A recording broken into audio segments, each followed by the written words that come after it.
तो hello students, कैसे हो। आज हम बात करेंगे समकालीन विश्व में सुरक्षा की। और देखते हैं हम सुरक्षा क्या होती है, सुरक्षा की क्या क्या धारणाएं हैं, है ना। इन सब चीज़ों के बारे में हम पता करेंगे। ये 12th का एक छोटा सा चैप्टर है, लेकिन इसका जो इम्पैक्ट है वो बहुत बड़ा है, क्योंकि इससे क्वेश्चन पूछे जाते हैं। बड़े क्वेश्चन भी आते हैं कई बार तो, ठीक है। 2-4 नंबर के तो क्वेश्चन आते हैं, साथ साथ में इससे बड़े क्वेश्चन भी पूछे जाते हैं। तो शुरू करते हैं कि देखो, जो सुरक्षा है, सुरक्षा क्या है। जो मानव है, मानव को सुरक्षा क्या, मानव की जो सुरक्षा है वो क्या है कि उसका जो दिमाग हो, उसका जो मस्तिष्क है, उसके मस्तिष्क में किसी भी चीज़ का टेंशन नहीं होना चाहिए, तनाव नहीं होना चाहिए, है ना। तो जो मानव है, मानव के जो दिमाग है, मस्तिष्क है, उसकी तनाव रहित अवस्था को ही सुरक्षा कहते हैं। ये मानव की ज़िंदगी के लिए एक बहुत ही महत्वपूर्ण घटक है ना, है ना। तो सुरक्षा का अर्थ हमने जान लिया है कि सुरक्षा क्या होती है, और अब हम जानते हैं कि सुरक्षा की धारणाएं क्या क्या है। तो सुरक्षा की 2 धारणाएं हैं, कौन कौन सी है। एक तो पारंपरिक है और एक अपारंपरिक है, गैर पारंपरिक। ठीक है। जो पारंपरिक धारणा है, इसके अंदर भी 2 चीज़ें हैं, एक तो बाहरी सुरक्षा और एक आंतरिक सुरक्षा। तो जो पारंपरिक सुरक्षा है, इसकी जो बाहरी सुरक्षा है, पारंपरिक धारणा की जो बाहरी सुरक्षा है, बाहरी खतरा है, वो कौन कौन सा है कि जैसे कि किसी देश ने अन्य दूसरे देश के साथ क्या कर दिया, युद्ध छेड़ दिया, है ना। अपनी जो सैनिक क्षमता है उसका उपयोग कर लिया दूसरे देश के प्रति, या जनसंहार कर दिया, है ना, या शक्ति संतुलन, या गठबंधन बना लिया, या शस्त्रीकरण का यूज़ किया। अभी हम बात करेंगे इन सब की। तो पहले देखते हैं सैनिक हमला, जो सैन्य हमला है। तो देखो, ये तो युद्ध हो गया कि किसी एक देश ने दूसरे देश के साथ क्या कर दिया, युद्ध छेड़ दिया, है ना। तो देखो, युद्ध की भी ना नीतियाँ होती है। वो कौन कौन सी होती है कि देखो, कोई भी देश, उसको ना किसी भी दूसरे देश पर कब हमला करना चाहिए, अपनी आत्मरक्षा के लिए, ठीक है। उसको अपनी आत्मरक्षा रक्षा के लिए युद्ध करना चाहिए, और जनसंहार से बचने के लिए। ये नहीं कि हमारे पास हथियार है तो हम किसी से भी जाके लड़ लेंगे, है ना। दूसरा क्या है कि इसका जो युद्ध है, युद्ध के अंदर जो जितने भी हथियार यूज़ हो रहे हैं, हथियारों का सीमित यूज़ होना चाहिए, है ना। फिर जो युद्ध है, युद्ध में जो सेना है, सेना कभी भी जो निहत्था है, निहत्थे को ना मारे, है ना। और अगर जो भी दूसरा सामने वाला देश है, उसने क्या कर दिया, आत्मसमर्पण कर दिया, मतलब कि अपने आप को सरेंडर कर दिया, तो भी युद्ध को थाम देना चाहिए, है ना। अपनी जो सेना है, सेना को उतना ही बल का उपयोग करना चाहिए जितना कि आवश्यक हो। ये नहीं कि छोटी सी लड़ाई है, उसके अंदर परमाणु हथियार भी यूज़ कर लिया, तो इससे भी क्या होगा कि जो मानव जाति है, मानव जाति का ह्रास होगा, है ना। तो जो सुरक्षा की पारंपरिक धारणा है, इस संभावना को इनकार नहीं करती कि जो देश के बीच एक न एक रूप में सहयोग हो, मतलब कि देश जो है आपस में सहयोग करे। इसका जो सबसे महत्वपूर्ण चीज़ है वो क्या है, निशस्त्रीकरण।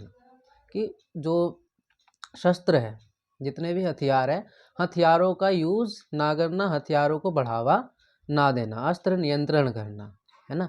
इसी से ही क्या होता है कि जो युद्ध है, युद्ध थम सकता है। फिर आता है कि जो, मान लो, देखो युद्ध के परिणाम क्या होते हैं। देखो 3 चीज़ें होती हैं।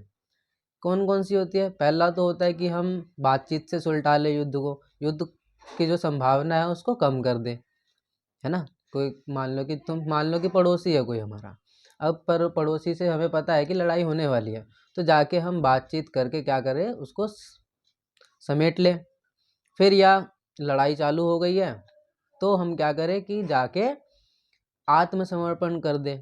और आत्मसमर्पण भी उस टाइम करें जिस टाइम हमें पता है कि नहीं, लड़ाई नहीं होनी चाहिए, ज़्यादा जनसंहार हो गया, इसलिए लड़ाई ना हो, इसलिए हमने आत्मसमर्पण कर दिया।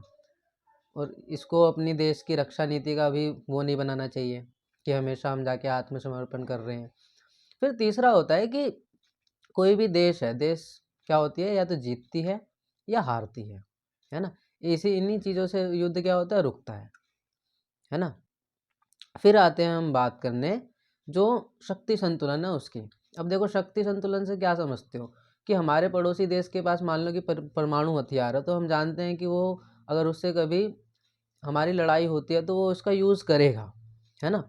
तो उसकी शक्ति जितनी है, उसकी शक्ति जितनी ही हमारी शक्ति भी होनी चाहिए, है ना। अगर मान लो कि तो जो तुम्हारा देश है, तुम्हारे देश ने परमाणु हथियार बना लिया है और तुम्हें पता है कि युद्ध की आशंका है, आज नहीं तो फ्यूचर में क्या हो सकता है, युद्ध हो सकता है उसके साथ। तो जो अपना भी जो शक्ति है, अपनी शक्ति को भी क्या करें, बढ़ाएं, है ना।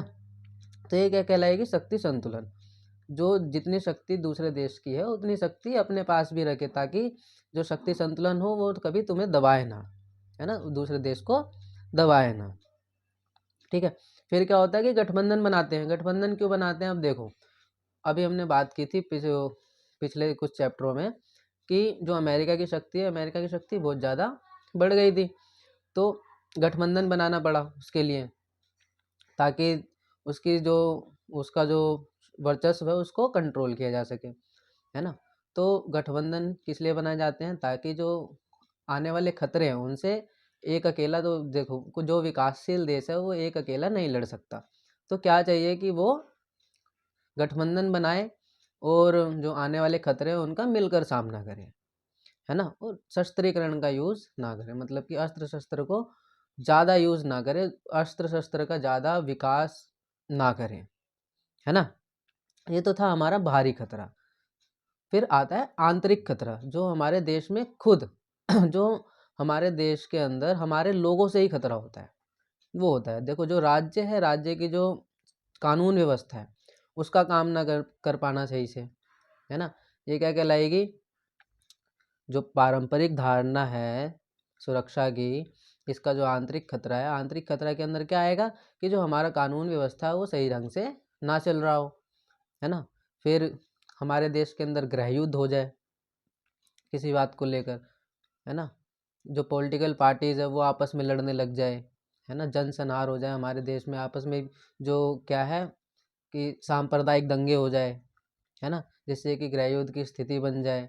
तो ये क्या है, आंतरिक खतरे हैं। अलगाववाद हो जाए, अलगाववाद कैसे कि जो हमारे जो सोच है जो विचार है उसमें जो क्या है, अलगाववाद आ जाए कि सब अलग अलग सोच रहे हैं, है ना। तो ये तो थी हमारी पारंपरिक धारणाएं। ठीक है। अब हम बात करते हैं अपारंपरिक धारणाएं की। इसके अंदर भी दो चीज़ें होती है, एक तो मानवता की सुरक्षा और एक विश्व की सुरक्षा। जो मानवता की सुरक्षा है, अब देखो, जो मानव जाति है, मानव जाति का ह्रास कैसे होगा, है ना।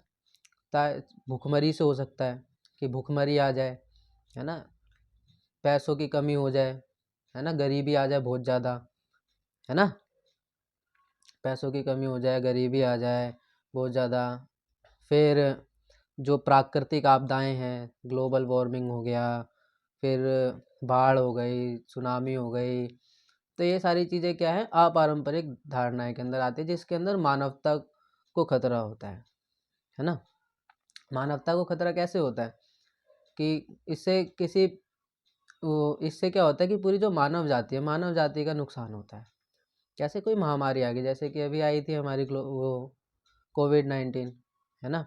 तो इसके अंदर क्या हुआ था कि जो पूरी मानव जाति थी, पूरी मानव जाति को खतरा हुआ था, किसी एक देश को थोड़ी हुआ था, है ना, पूरी मानव जाति इससे इफेक्ट हुई थी। फिर जो कभी किसी देश में गरीबी आ जाती है, क्या हो जाता है कि जो इन्फ्लेशन है वो हो जाता है, जो चीज़ें हैं, वस्तु जो जो भी डेली यूज़ में आती हैं वो महंगी हो जाती हैं, जिससे कि गरीब लोग नहीं खरीद पाते। तो क्या होता है कि वो भुखमरी के कारण क्या हो जाता है, मर जाते हैं। तो ये भी क्या है, जो अपारंपरिक सुरक्षा है मानवता की, है ना। फिर आता है कि विश्व की सुरक्षा, इसी के अंदर है, अपारंपरिक के अंदर ही विश्व की सुरक्षा। तो इससे क्या है, ये नए खतरे हैं। कुछ नए खतरे कैसे हैं कि देखो, आतंकवाद का उदय हो रहा है, धीरे धीरे आतंकवाद क्या हो रहा है, धीरे धीरे बढ़ रहा है ना, जिससे कि किसी एक मानव को नहीं, पूरे विश्व को ही खतरा है ना। फिर बीमारियां, अभी जो कोविड-19 आई थी उससे पूरे विश्व को इफेक्ट किया था उसने, है ना। फिर जलवायु परिवर्तन हो जाए, है ना, जलवायु परिवर्तन के कारण क्या होता है कि जो जितने भी देश हैं, दे, दे, देश देशों को, जैसे कि अभी देखो जो क्लोरोफ्लोरोकार्बन है वो बढ़ रहा है धीरे धीरे, जिससे कि पूरी मानव जाति को खतरा है ना। ग्लोबल वार्मिंग है, ग्लोबल वार्मिंग जो है, ग्लोबल वार्मिंग होती क्या है कि जो भूतापन है वो बढ़ जाता है ना, जो ताप वृद्धि हो जाती है तो ग्लोबल वार्मिंग होती है। फिर क्या है कि जो ओजोन परत है, ओजोन परत में जो छेद हो रहा है, धीरे धीरे बढ़ता जा रहा है। ओजोन परत में छेद के कारण क्या होता है कि जो पराबैंगनी किरणें हैं, जो ओजोन परत उनको रोकने का काम करती है ना। अगर वो छेद बढ़ेगा तो जो पराबैंगनी किरणें हैं वो सीधा डायरेक्ट धरती पे आएगी, जिससे कि क्या होगा, जो मानव है, मानव को त्वचा का कैंसर हो जाएगा। तो ये पूरी मानव जाति के साथ साथ पूरे विश्व के लिए भी खतरा है ना। तो ये तो थे कुछ अपारंपरिक धारणाएं। इसके बाद आता है कि जो भारत है, भारत की जो सुरक्षा नीति है उसके क्या घटक हैं। तो जब हम भारत को देखते हैं तो भारत को देखो कि आपस में जितने भी हमारे पड़ोसी देश हैं, भारत पाकिस्तान के रिश्ते बिल्कुल ख़राब है ना। आए दिन हमारे बीच लड़ाई होती है, 4 बार युद्ध हम लड़ चुके हैं। फिर भारत बांग्लादेश में शरणार्थी की समस्या है। फिर भारत और जो श्रीलंका है, श्रीलंका में क्या है, जातीय संघर्ष है। मतलब कि आपस में हमारे जितने भी देश हैं उनके साथ साथ हमारे रिश्ते क्या हैं, बिल्कुल ख़राब है। तो हमें क्या चाहिए कि हमारा कि कभी भी किसी के साथ भी क्या हो सकता है, मुठभेड़ हो सकती है, युद्ध हो सकता है। तो हमें हमारा जो सैनिक बल है उसके ऊपर ध्यान देना चाहिए, है ना। जो सैन्य क्षमता है उसको मजबूत करना चाहिए। फिर क्या आता है कि जो भारत है, भारत को जो विश्व है, विश्व के अंदर अपनी एक पकड़ बनानी है ना, जिससे कि जो भी भारत कहे वो विश्व माने, है ना। तो जो अंतर्राष्ट्रीय जो मुद्दे हैं उनके ऊपर भारत को बोलना चाहिए, और जो अंतर्राष्ट्रीय संस्थाएं हैं उनको मजबूत बनाना चाहिए, है ना, उसमें अपनी भूमिका भी निभानी चाहिए। फिर क्या है, जो अंदरूनी सुरक्षा है, जो भी हमारे देश के अंदर जो भी आंतरिक मुद्दे हैं उसको ख़त्म करके भाईचारे के साथ रहना चाहिए, है ना, ताकि दूसरा कोई इससे फ़ायदा ना उठा ले। तो जो अपनी अंदरूनी सुरक्षा है उसको मजबूत करना चाहिए, और इसके साथ साथ हमें आर्थिक विकास भी करना चाहिए। तो ये क्या है, हमारी सुरक्षा नीति के कुछ प्रमुख घटक हैं, है ना। ये हम देख सकते हैं कि जैसे कि अंदरूनी सुरक्षा में हम ये देख सकते हैं, जैसे दिल्ली है, दिल्ली के अंदर हर साल क्या होता है कि बहुत ज़्यादा पोल्यूशन हो जाता है। तो उस पोल्यूशन से बचने के लिए, पोल्यूशन से सुरक्षित रहने के लिए हमें कुछ नीतियाँ बनानी चाहिए, जिससे कि पोल्यूशन को क्या कर सके, सीमित कर सके, है ना। तो ये तो कुछ थी जो हमारा भारत की सुरक्षा नीति थे उसके घटक।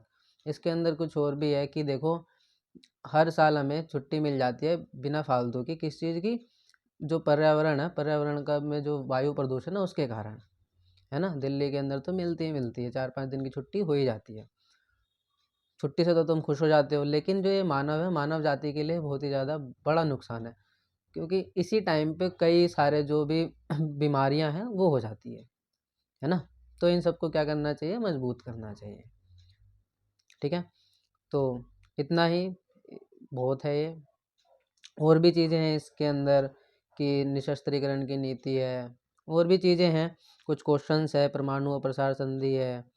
तो ये सारी चीज़ें हैं, लेकिन इसके बारे में हम बात नहीं करेंगे, क्योंकि जितना भी मैंने बताया उतने में से ही क्वेश्चंस आते हैं। बाकी एक बार हम एमसीक्यू का एक पूरी वीडियो बनाएंगे पूरे बुक का, उसके अंदर हम तुम्हें सारे छोटे छोटे जितने भी क्वेश्चन होते हैं उसके बारे में बता देंगे। ठीक है, तो आज के लिए इतना ही। बाकी हम बात करते हैं अगली वीडियो में, जो पर्यावरण है, पर्यावरण के बारे में। तब तक के लिए बाय बाय।